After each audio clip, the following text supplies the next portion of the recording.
If we can differentiate sine x, and we can differentiate cos x and tan x, a logical next question will be, well, can we deal with the inverse of those functions? We differentiated e to the x, and if you remember, we found a way of leveraging chain rule, and particularly the reciprocal version of chain rule, to find the derivative of ln x based on that. This technique we're going to use here is the same technique. We're going to need a few different things. We're going to make use of the trig derivatives, sine and cos, and now that we've learned it, we can use tan as well. The trig identities, we'll need the one linking sine squared and cos squared, and also the version we can get by dividing through by cos squared x. Tan squared x plus 1 is the same as sec squared x. And finally, we're going to need the reciprocal version of chain rule, which will allow us to first find dx by dy, and then flip it over to find dy by dx. The only catch with this is that when you find dx by dy, you end up with an expression in terms of y. So we need to have a clever way of converting it back to end up with an expression in terms of x, which is what we eventually want. You should note at this point that these results are not explicitly required by the A-level maths course. They were included in the early versions of the textbook, so you may well have notes on this, examples 18 to 20, and various of the questions within exercise 9F and the mixed exercise relate to these things. But although they're useful to do, and I think they're a valuable way of making sense of how chain rule works, and to give you more practice with this particular technique for finding the derivative of a function when you know the derivative of its inverse, you don't need to worry too much about these particular results. If you're doing further maths, you'll come across them and use them as standard results going the other way when you integrate things. But for now, it's just a useful bonus bit of information for you. Let's start by thinking about the graphs of arcsine, arccos, and arctan. These are the inverse functions for the trigonometric functions. So they are, to start with, only defined within a very precise domain, and they have a certain range. So arcsine and arccos, for instance, have a domain of x values between plus and minus 1, and their range is limited. In arcsine's case, the range is limited to plus and minus pi by 2. For arccos, everything from 0 to pi.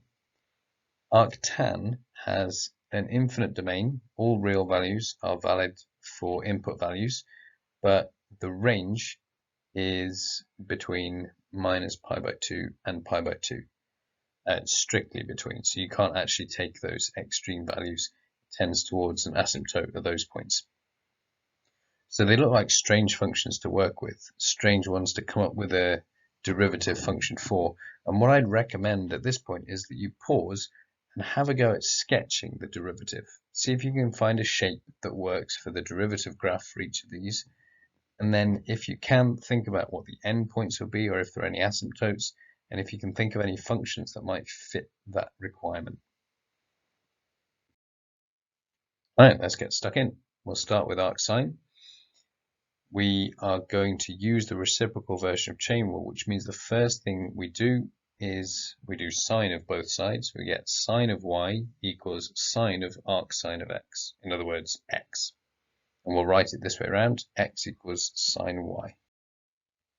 Then we can differentiate both sides with respect to y. So x becomes dx by dy, and sine y becomes cos y. To get dy by dx, we just need to flip it over. So the reciprocal of dx by dy is dy by dx, and the reciprocal of cos y is 1 over cos y. We're not going to write it as sec y, we're going to leave it as 1 over cos y, because we're trying to find a connection between that and x. We want dy by dx in terms of x. We want to say the derivative of arcsine of x is this function of x. Well, we have a link between sine and cos, so let's use that. If cos squared y plus sine squared y equals 1, then if we've got 1 over cos y, we can use 1 over the square root of cos squared y. But cos squared y is 1 minus sine squared y. So now we've found a way of writing, and it does look a little convoluted, but we've managed to write dy by dx in terms of sine y. And sine y is x. So we actually have dy by dx in terms of x. And what a strange result. It doesn't seem to have anything to do with trigonometry at all. If you look at the graph, you can see that this one works. It matches, and it even fits with the restricted domain that we were looking at.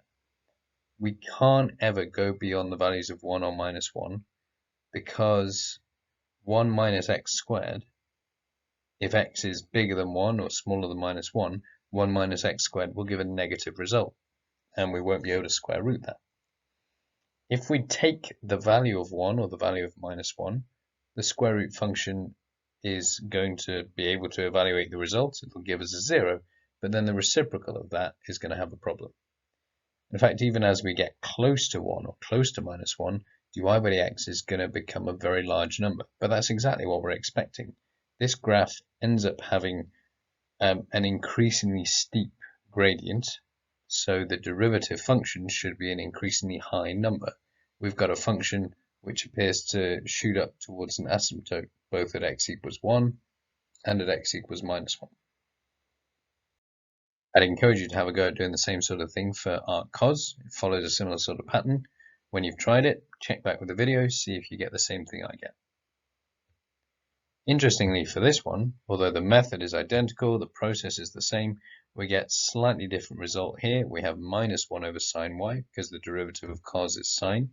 We still use the same identity, sine squared over cos squared equals 1, but because of the minus that crept in when we differentiated, we end up with minus 1 over the square root of 1 minus cos squared y. And when we replace cos y with x, we get a result that looks very, very similar to the result we had for inverse sine. The only difference is it's got a negative. Well, this seems strange. Looks like there should be more going on than that. But if you look at the graph, again, you can see that it fits. We've got a gradient of negative 1 when x equals 0, whereas when we looked at arc sine, we had a gradient of 1 when x equals 0. That fits with the graph. Again, it gets steeper and steeper as you go closer to 1 or closer to minus 1, but the difference is the inverse cos graph is a negative gradient, so it's a very steep negative at each point. The final one we're going to look at is arctan. So rearranging the same way, we get x equals tan y, we get dx by dy equals sec squared x. This is one of the new results that we generated, which you won't be asked to recall, but you may be asked to prove, which you would do using quotient rule. Once we have sec squared, we flip it over to get 1 over sec squared. And you might be tempted to turn this into cos squared y, but remember the purpose at this point is to convert our expression for dy by dx into an expression that involves x instead of y. And the easiest way to do that is to use the tan squared plus 1 identity that we mentioned earlier. That means that 1 over sec squared y becomes 1 over 1 plus tan squared y, and tan y is x. So we get probably the simplest looking of all three, 1 over 1 plus x squared. Now if we think about what 1 plus x squared does, you can see that it's always going to be positive, because it can never go below 1. In fact, the lowest that 1 plus x squared gets is 1, and that happens when x is 0. That corresponds to a gradient which is the steepest that arctan x ever gets, because we have the reciprocal of something which is at least as big as 1.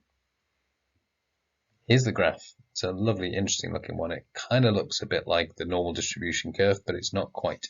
It's the reciprocal of a quadratic. So its highest point corresponds to the lowest point of the quadratic y equals 1 plus x squared. And as the quadratic increases in value, this graph tends towards 0. So we have asymptotes towards the right and the left, because the inverse tan graph has a gradient which approaches 0 as x gets larger or as x gets smaller without limit. The final thing to note is that these results are actually included in your formula book. If you flick far enough ahead to the further maths A-level section, you'll find that they appear in the differentiation section and also in the integration section. If you're trying to differentiate these things, you are welcome to look up the standard results in the book. It wouldn't be necessary to reproduce them from scratch, although potentially for further maths they may ask you to demonstrate why you know they're true.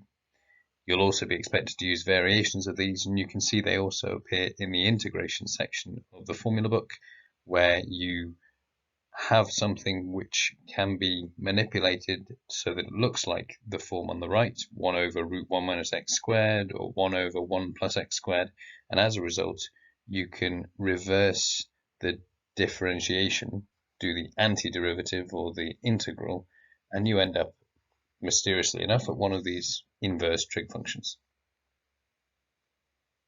There are a few questions in the book, as I mentioned at the beginning, so if you want to try this out for yourself, do a few of the proofs that they set, and try a few questions that involve these, then you're very welcome to. Check out exercise 9F, questions 8, 9, 10, 11, and 12, and the mixed exercise for the same chapter, questions 37, 38, and 39.